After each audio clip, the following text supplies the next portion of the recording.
Now we have to see the properties of buffer solutions. Now you know the what is meaning actually buffer solutions is there. Last period the definition of buffer solution is given as is there. Now today we have to see properties of buffer solution is there. Now number one property. When a small amount of strong acid or strong base is added in a solution, then the pH of buffer solution does not change there. Now number second property. When a solution diluted with water or water is added in that solution is there is no change in a pH value. This is the properties of buffer solution there.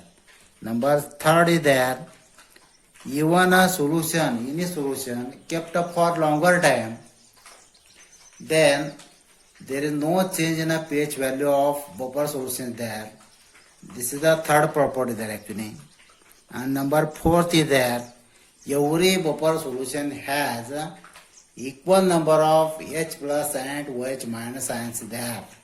And number fifth one, every buffer solution has a definite pH values. Such a properties of buffer solutions there. आता या point मध्ये आपण काय शिकलं की properties of buffer सोल्युशनच्या काय आहेत. पहिली प्रॉपर्टी सांगितली बफर सोल्युशन म्हणजे काय तुम्हाला माहित आहे.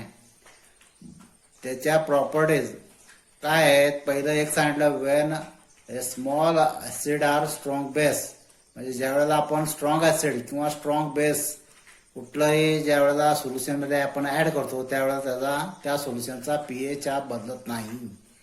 दोन नंबर काय सांगितलं की डायल्युशन विथ वॉटर, आपण जर डायल्यूट केलं वॉटर बरोबर तर there is no change in pH values. Third काय सांगितलं की जे सोल्युशन की आपण 1 वर्ष 6 महिने 2 वर्ष ठेवलं तर त्याचा पीएच बदलत नाही. आणि 4 नंबर काय सांगितलं की buffer solution equal number of H plus and OH minus ions असतात. आणि 5 number every buffer solution having the definite pH. These are the properties of buffer solutions there. Now then we have to see the applications of buffer solutions there. आता हे जे buffer solution आहे, what are the uses of buffer solutions there, that we have to see one by one see there actually.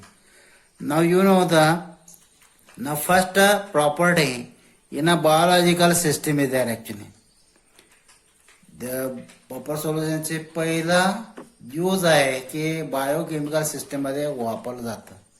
How it is you no in the total human body there is a blood present there, and this blood circulates to each and every organs there, and so the pH of blood, it is a ranges from blood pH is equal to 7.36 to 7.42 is there actually. If there is a 0.2 value pH ranges or change, then it causes a death is there actually. And so also the hemoglobin works as a one type of buffer solution there. And so there is a pH of blood remains constant in a human body there actually. Also the saline solutions used for intravenous injection must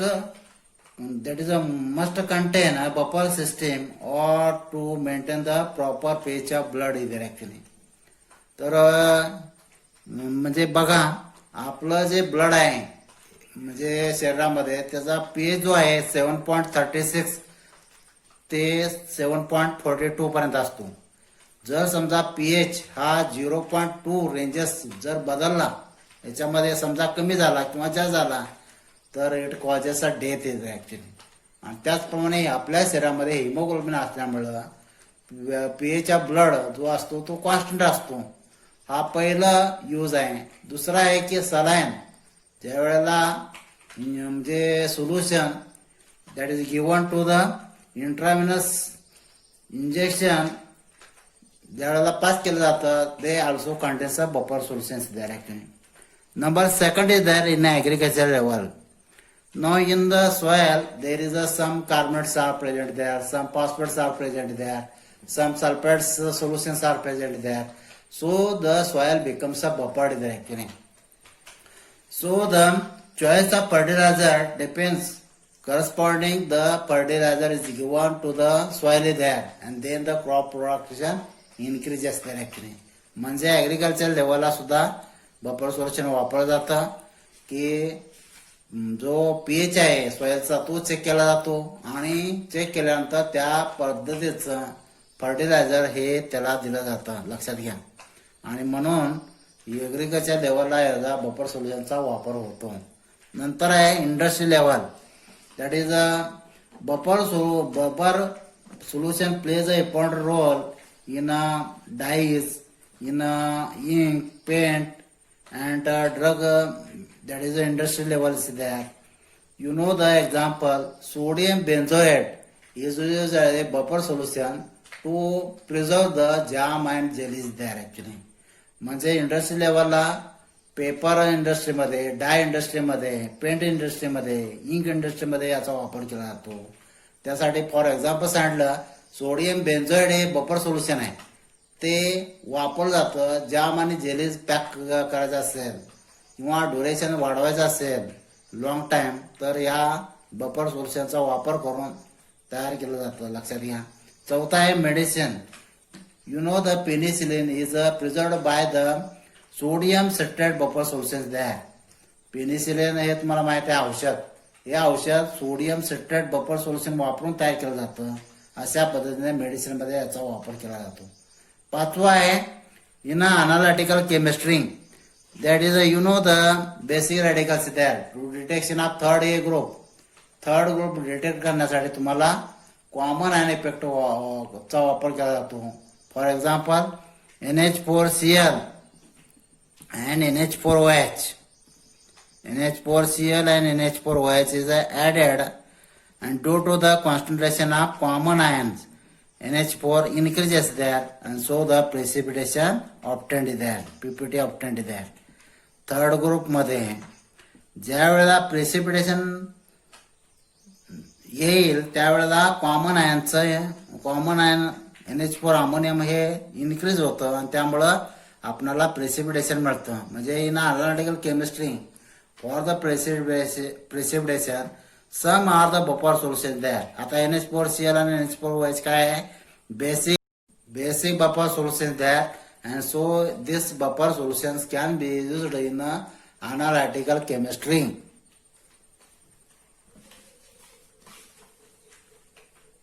तर म्हणजे आपण घेऊया की पाठीमागचं जे equation झालेलं आहे त्या इक्वेशनचा ते एक problem how it the problem can be solved that we are to see. तर हे प्रॉब्लेम कोणत्या पद्धतीचा आहे बघा. Calculate the pH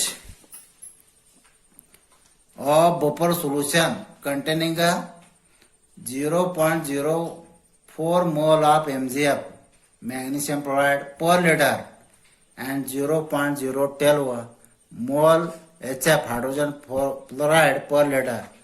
Now in the bracket K dissociation constant of acid of HF is given 6.8 into 10⁻⁴ for the HF is there. हा numerical आहे. हा म्हणजे 3 मार्काला किंवा 2 मार्काला परीक्षेमध्ये येऊ शकतो. तर यामध्ये काय विचारलेलं आहे हे न्यूमरिकल 1 किंवा 2 वेळा वाचायचं. वाचून आपल्याला त्यामध्ये काय समजलं ते आपण बघायचं आहे. तर यामध्ये काय विचारलेलं आहे ते पहिल्यांदा लिहून घ्यायचं. मग काय विचारलंय? पीएच्या बफर सोल्युशन हा क्वेश्चन विचारलेला आहे. पीएच्या बफर सोल्युशन हे मला विचारलेलं आहे क्वेश्चन मार्क. दिलेलं काय आहे? 0.04 मोल काय आहेत? MgF काय आहे? सॉल्ट आहे, लक्षात घ्या. म्हणजे यामध्ये सॉल्टची किंमत दिलेली आहे. सॉल्ट किती दिलेलं आहे? 0.04 मोल. नंतर काय दिलेलं आहे? MgF पर लिटर अँड 0.012 012 मोल एचएफ काय आहे? ऍसिड आहे, कारण के ची व्हॅल्यू दिलेली आहे एचएफ ची, म्हणून हे that is acid is there आहे. किती दिलेलं आहे? 0.012 मोल. नंतर काय दिलेलं आहे? के ची व्हॅल्यू दिलेली आहे. K is given 6.8 into 10⁻⁴. Actually given इथे ऍक्च्युली. मग आता यासाठी या गोष्टी दिलेल्या आहेत, ज्या गोष्टी काढायच्या आहेत ते वरती सांगितलेले आहे. पीएच्या बफर सोल्युशन तुम्हाला विचारलंय म्हणून क्वेश्चन मार्क, बाकीचं दिलेलं आहे. तर फॉर्म्युला कोणता वापरायचा? फॉर्म्युला माहित आहे का? तुम्हाला दिलेला आहे फॉर्म्युला की हेंडरसन हसेलबर्ग इक्वेशन म्हणजे कोणता formula? PH is equal to pK plus log to the base 10. काय फॉर्म्युला? Salt upon acid. हा फॉर्म्युला दिलेला आहे. तर म्हणजेच काय? पीके म्हणजे आपल्याला माहित आहे pK, so pK is equal to काय value? Formula log K, log to the base K. हे पहिल्यांदा काढून घ्या. काय कसं काढता येईल? मायनस के ची व्हॅल्यू दिलेली आहे, किती दिली आहे? 6.8 म्हणजे लॉग टू द 6.8 into 10⁻⁴ हे दिलेलं आहे ऍक्च्युली. कसं सॉल्व्ह करायचं? आता हे सॉल्व्ह करत असताना मायनस मायनस मग हे सोडवायचं आहे की मायनस मायनस 10⁻⁴ म्हणजे काय? +4.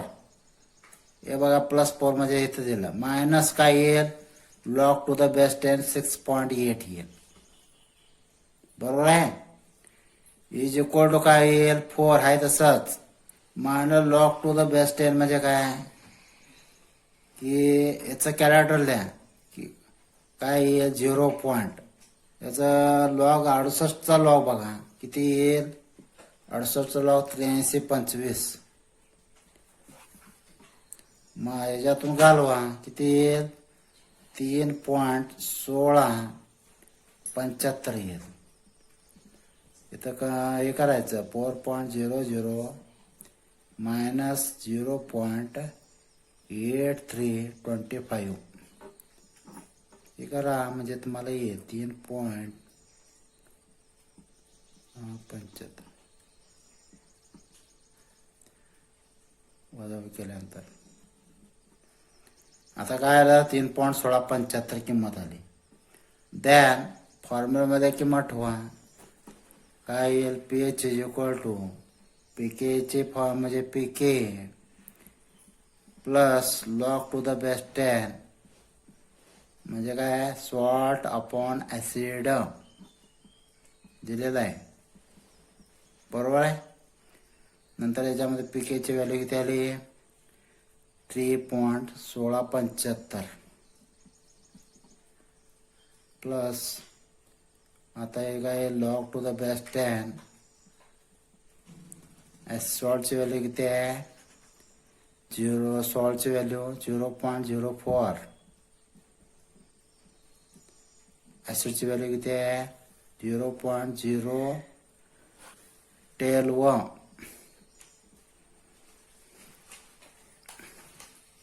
मग काय येईल? PH is equal to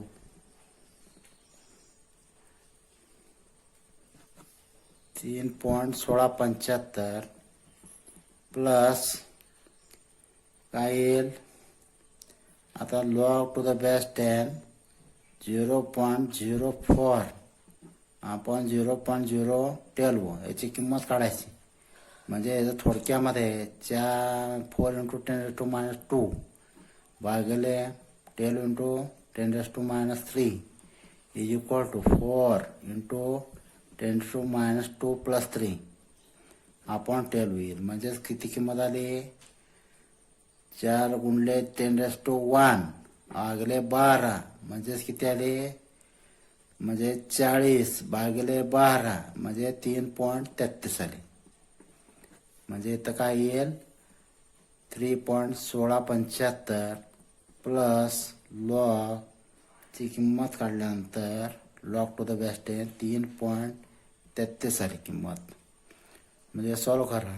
3.1672 log याचा किती कॅरेक्टर 0 पॉईंट याचा 33चा 3 मध्ये बघा 52 24 येईल. टोटल बेरीज करा. पीएच इज इक्वल टू किती येईल 3.6899 येईल. बेरीज करायची. Total pH is equal to pH is equal to किती येईल 3.6899. So pH of buffer solution is equal to pH of is equal to 3.6899. There is no units there, so answer is there. हे तुमचा answer असेल. हे कळलं का बघा. हे फॉर्म्युला वापरायचा त्या पद्धतीनं सॉल्व्ह करायचं. असाच प्रॉब्लेम मला परीक्षेमध्ये विचारला जाईल तर तुम्ही हा प्रॉब्लेम व्यवस्थित बघा आणि सॉल्व्ह करा. शंका असेल तर विचारा. दुसरा प्रॉब्लेम तुम्हाला दिला जाईल तो तुम्ही घरी करायचा आहे. Calculate the pH of buffer solution. PH of buffer solution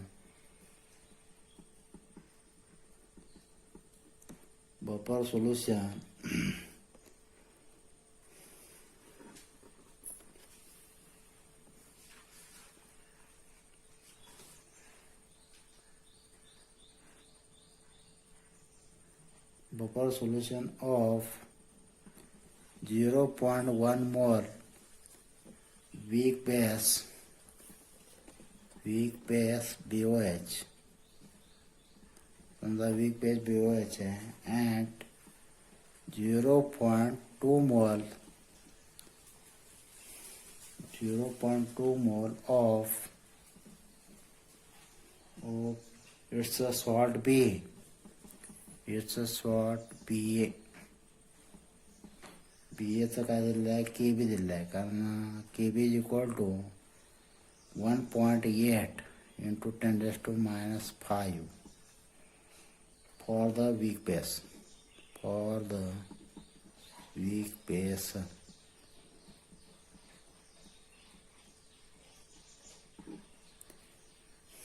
तर हे सॉल्व करायचं आहे. या पद्धतीने जसं मी पाठीमागं सॉल्व केलेलं आहे तसंच सॉल्व करायचं आहे. त्याच्यामध्ये सॉल्टच्या व्हॅल्यू किती आहेत, ॲसिडची व्हॅल्यू किती आहे, पीकेचं म्हणजे केबी दिलेलं आहे. म्हणजेच काय पीओएचचा फॉर्म्युला वापरून हा काढायचा. याचा पीएच आन्सर जे येणार आहे आन्सर असं येईल पीएच इज इक्वल टू हे बघा answer pH equal to 13.95 answer येईल. सॉल्व करा आन्सर असं येईल. आणि जर शंका असेल तर विचारा.